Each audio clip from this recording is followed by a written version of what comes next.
Hello, viewers. Welcome back to another episode of Fist of Truth.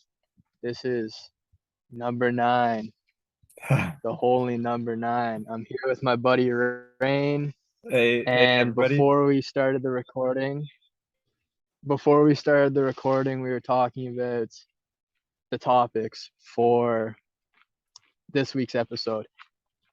And topic number one is who would benefit most from the inevitable mass adoption of Bitcoin. You got the digital nomads. They'd probably benefit quite a bit from this. Got some bankers, probably wouldn't be too happy about it. You got freelancers and you got stay-at-home moms. And I was thinking about the stay-at-home moms because, they're always finding an angle to make that bread. They're chilling at home, they're looking after the kids, and they're always looking for that angle, whether it's babysitting, dog watching, selling stuff on eBay, whatever it may be. And yeah, just that adding Bitcoin to the whole financial circus, or adding Bitcoin as the forefront of that, what could make it a lot easier for pretty much anybody who wants to work from home or who wants to work abroad to have another place to transact their value and another place to store it if they so desire. As for bankers, I don't really think bankers, they'd probably be out of a job unless they start to bank Bitcoin or something.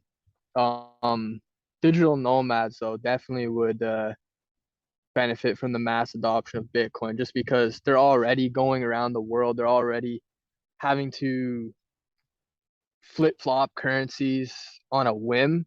So just having that one currency um, that is recognized, or one currency that's accepted globally, could make things a lot easier for that bent of character specifically. Yeah, I think with the digital nomads, it'd be super useful, especially if you wanna ghost a bit. And I could see it being a really cool lifestyle for people who live as a digital nomad within a large country like Canada or the US. Because you can roam around all sorts of places and not need a passport, not get molested too much by the government. But I could see Yeah, definitely. I could see a great interplay right now between like cold hard cash and Bitcoin, and using Bitcoin as your pool that you keep your wealth in, or at least your float wealth, and uh, and perhaps making income on Bitcoin as a digital nomad, Mm, and then mm. just meeting with a peer-to-peer exchange guy along your journey, and switch out some Bitcoin for cash, and then you got cash to spend anywhere. Super easy.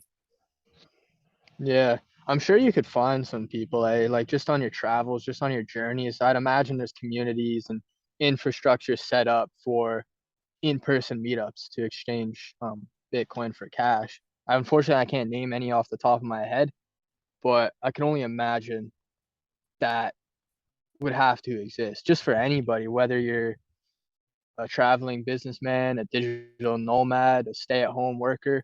I'd imagine there'd be somebody around your community. I mean, for example, I live in a really small town, like population less than 10,000, and there's at least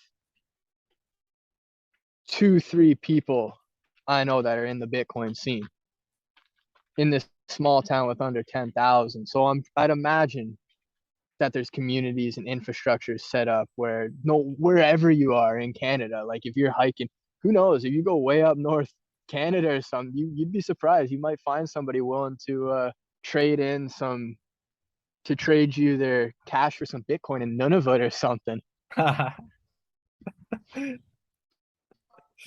Uh, yeah, I think that the first step to mass adoption is more of this, more people that are interested in using it as a medium of exchange, seeing the value in it.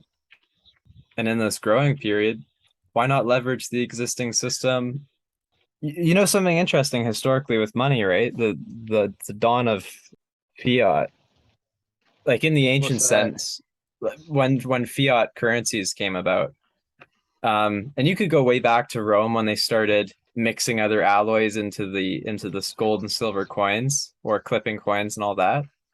But a more recent example of how it started for our modern era was when gold minters, they used to give paper notes like IOU cards for gold, right?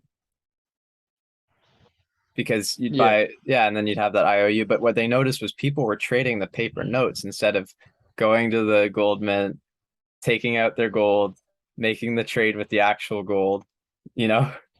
Um, Yeah, yeah, yeah. so what they realized is that actually there's more of the paper in circulation than what we actually need to have in our inventory.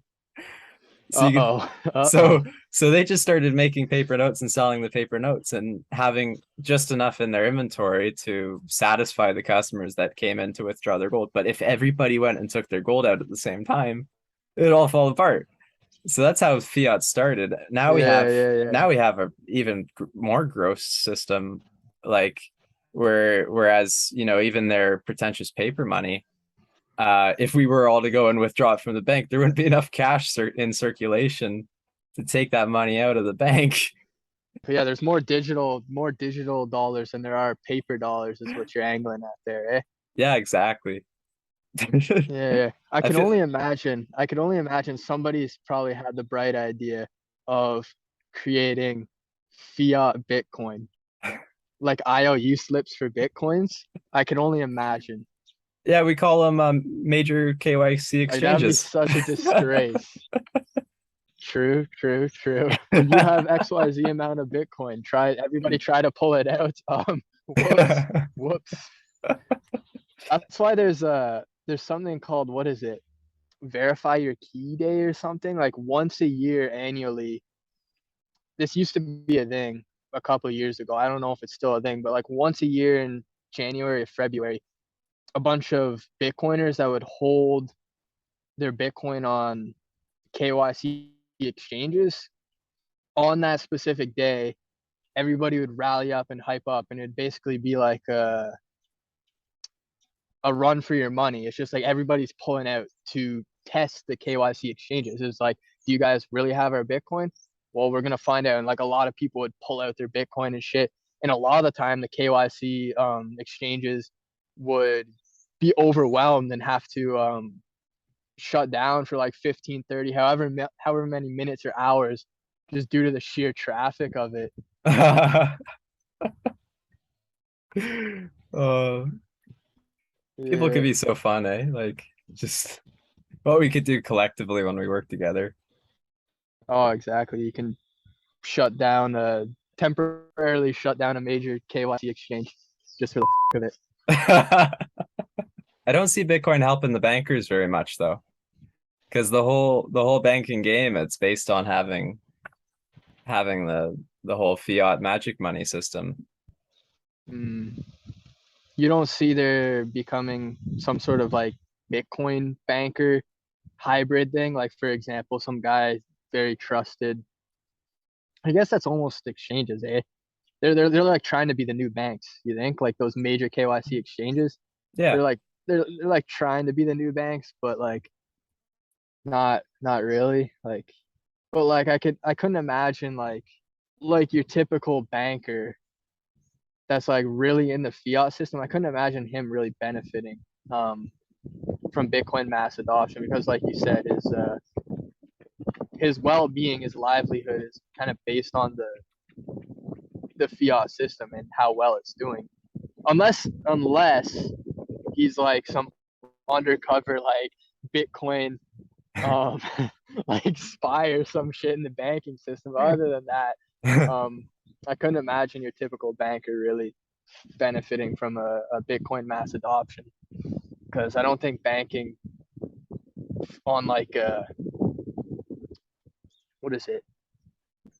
Like I don't think banking on a group level for other people really translates to Bitcoin. Maybe on an individual level, maybe the banker could like put his banking skills into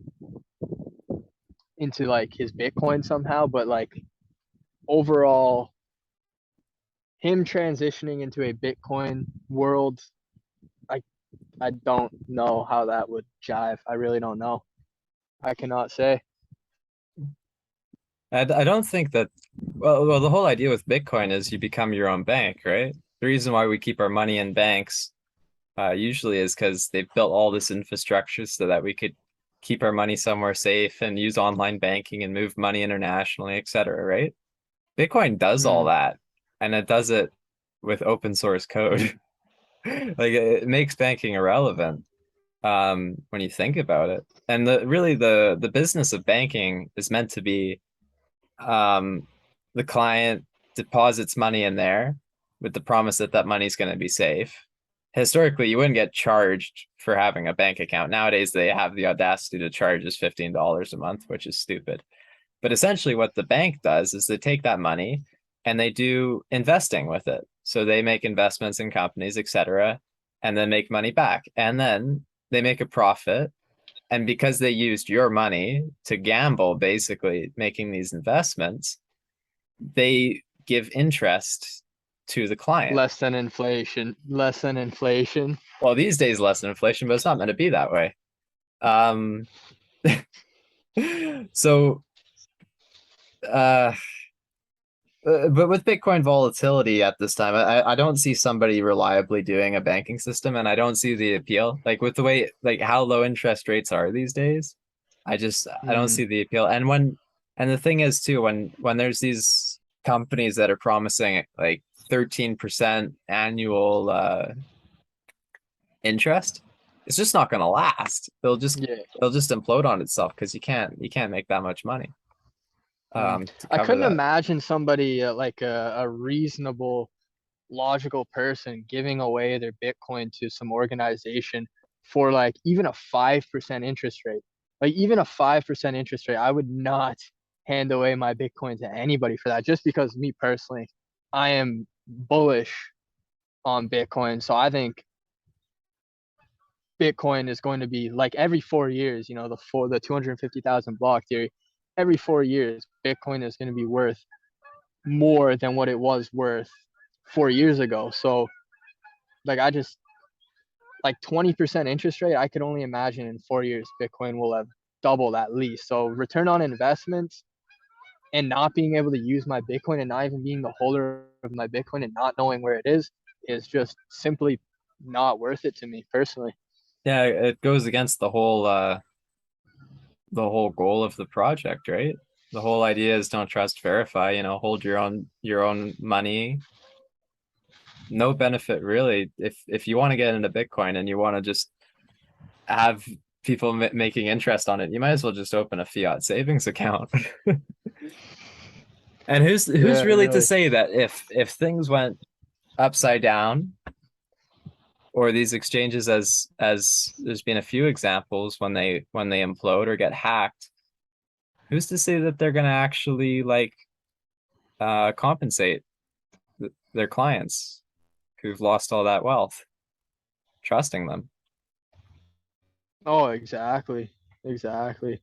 And like how like what laws, I mean, what's what's protecting you from a company just running off with your money? You put your Bitcoin with an organization that claims they'll give you 5% back, but Bitcoin is the wild, wild west. It's like once your Bitcoin's gone, once it's out of your wallet, your keys, it's not yours. It is just not yours. So anybody, whoever you gave it to, could do whatever the fuck they want with it. So Oh, when it exactly. comes to the when it comes to the whole banking system, transferring over to the Bitcoin space, I don't really see that working. I just don't. It doesn't make sense. It just goes against what Bitcoin is. Like if you're in Bitcoin for the freedom, the sovereignty, being the owner, that was impressive. that Did that that was a come good through? one. That went through all right. Oh, That went should have through. done a strategic mute. Shit. I think that'd be funnier if you left that in the video. I'm not saying you have to. That shit was fucking funny. I was lost. I shouldn't say lost, but I was like real deep in thought. I was going there. I just hear like, oh. Continue ranting. Okay, I didn't know you wanted to speak. Oh boy. Uh, uh, All right. okay, Yes. quacks aside, yeah, that it defeats the purpose of Bitcoin. Being the sole owner of your value, taking the responsibility for your finances. The banking system, its goal is to basically take your responsibility for you and pay you a little bit of interest for compensation for you giving them your value. But the Bitcoin system is about you're responsible for your finances. You're your own bank. So those two meshing, it's just illogical. It doesn't really make sense. At least if you're in Bitcoin for what it's for, what it was meant for.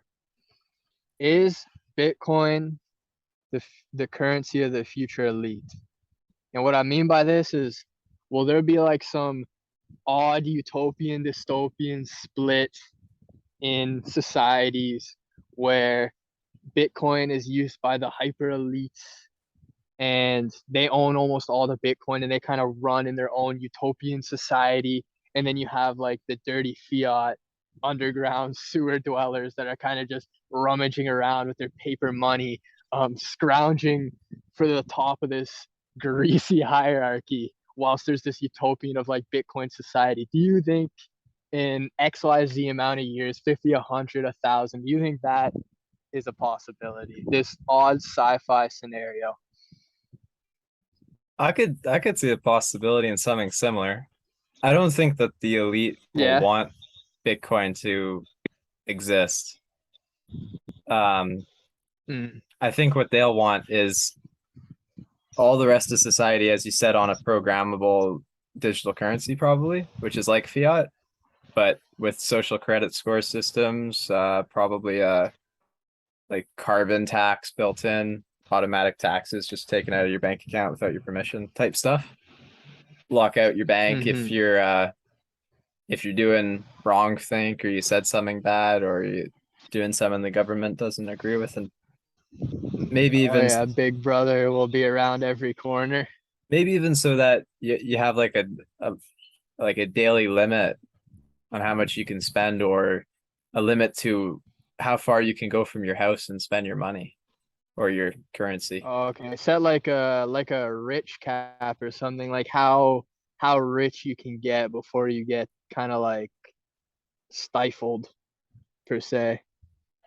I think by the point that we're there, everybody's going to be constantly stifled. Like, I think at that point, like anyone stuck in that, goodness, I'd feel sorry for him if it goes that way, because that's just I would just imagine Definitely. that just being like pure slavery, like even worse than what we have Oh, now I with. actually this kind of led to a thought, a little less extreme on the divergence, but a little bit more possible. Do you see there being a future where people kind of just naturally split off? You'll have the Bitcoiners.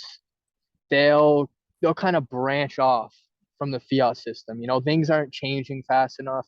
They're getting sick of, say for example, things aren't catching up. Bitcoin isn't being fully integrated into society. So they kind of just branch off and make their own Bitcoin society, whilst, let's just say the less informed still dwell in the fiat system. Do you see a divergence like that potentially happening?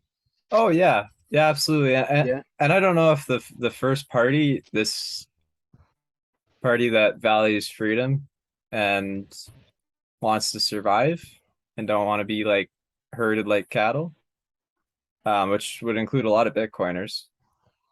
I Mm-hmm. could see them branching off. I could see them using Bitcoin as a tool to exchange value, in parallel to a lot of physical commodities. But I think like we're maybe years away from that if things don't turn around. Yeah. Yeah. Yeah.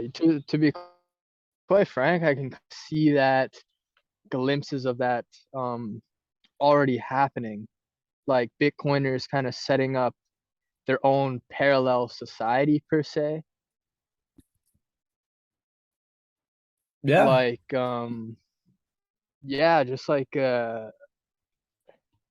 it's a society, but it's not. It's parallel. It uses Bitcoin. It doesn't use fiat, and I can kind of see like little sparks of that here and there. For example, with the clothing apparel, accepting and using Bitcoin, or the clothing apparel brand accepting and using Bitcoin, and Academy is great YouTube channel by the way. Academy of Ideas selling their membership using Bitcoin, and slowly but surely these freedom seekers are starting to create this infrastructure side the regular system already.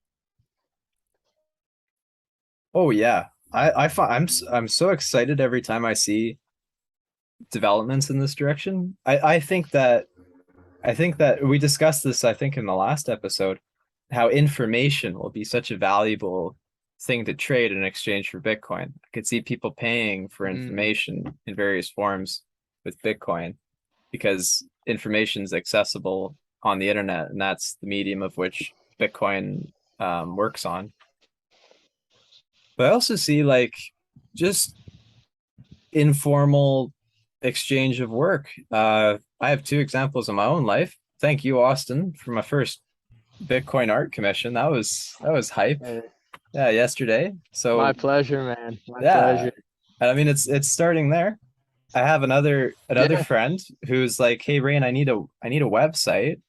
I want to learn how to build my website and all that, but it's so expensive to buy a server. Can I rent server space on your server?"